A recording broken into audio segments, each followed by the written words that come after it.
आता मी बनवत आहे अर्धा किलो चिकन।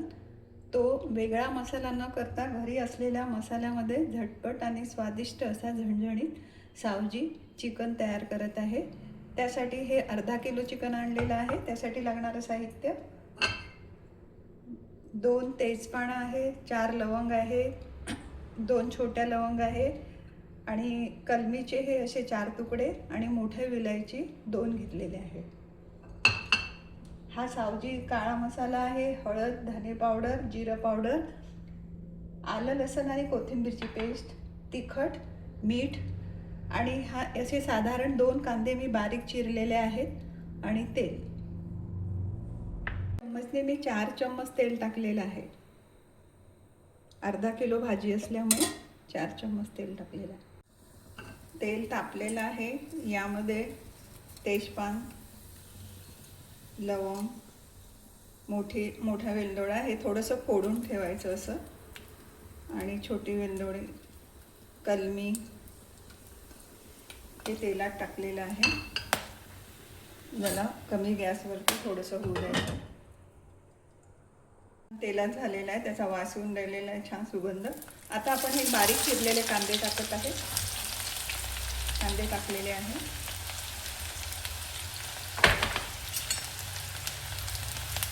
आणि याला पण मंद आचेवरती होऊ द्यायचे।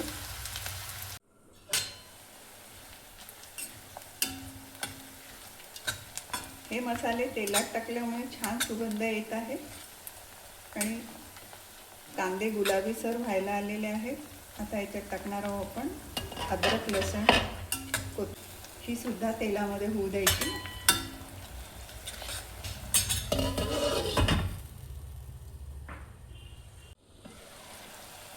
अद्रक लसूणची पेस्ट होत आलेली आहे। झाकून ठेवल्याने खडा मसाल्याचा जो वास 2 चम्मच, आणि तुम्हाला जास्ती तिखट पाहिजे असेल तर तुम्ही थोडं जास्ती टाकू शकता। हे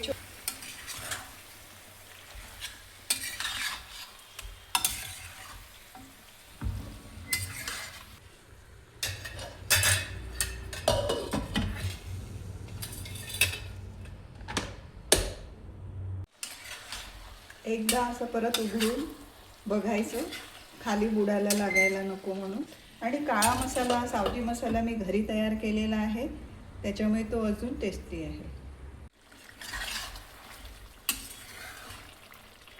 ह्या भाज्या जितक्या तुम्ही मसाल्यात भाजीला चव येते आणि भाजी छान वाटते, टेस्टी वाटते। आता पूर्ण तेल सुटलेलं आहे आणि मसाल्यामध्ये झालेली आहे भाजी। पूर्ण तेल सगळीकडनं सुटलेलं आहे आणि खूप सुगंध येत आहे। आता मी याच्यात टाकत आहे थोडं पाणी, जास्ती पाणी नाही टाकायचं, थोडं पाणी टाकायचं आणि सगळा मसाला हा प्रत्येक फोडीमध्ये आतमध्ये गेला पाहिजे, म्हणून ते कमी गॅसवर कमी पाण्यामध्ये पहिले शिजवायची।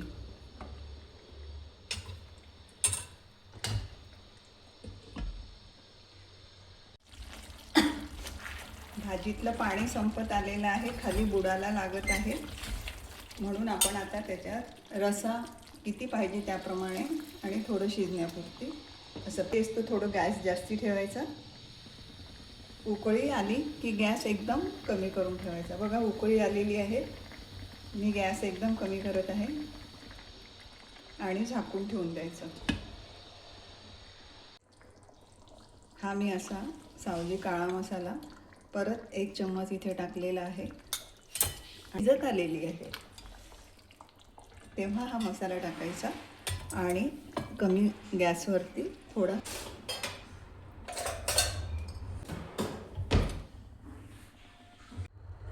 अशी ही नागपुरी सावजी झणझणीत आणि चविष्ट अशी भाजी चिकन तयार झालेलं आहे। कांदा खोबऱ्याचा मसाला न टाकता, वाटलेला मसाला न टाकता अशी ही भाजी तयार झालेली आहे। आता याच्यामध्ये आपण टाकत आहोत कोथिंबीर।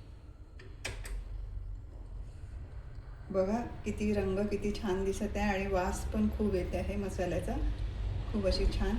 नक्की करून बघा, तुम्हाला सुद्धा आवडेल।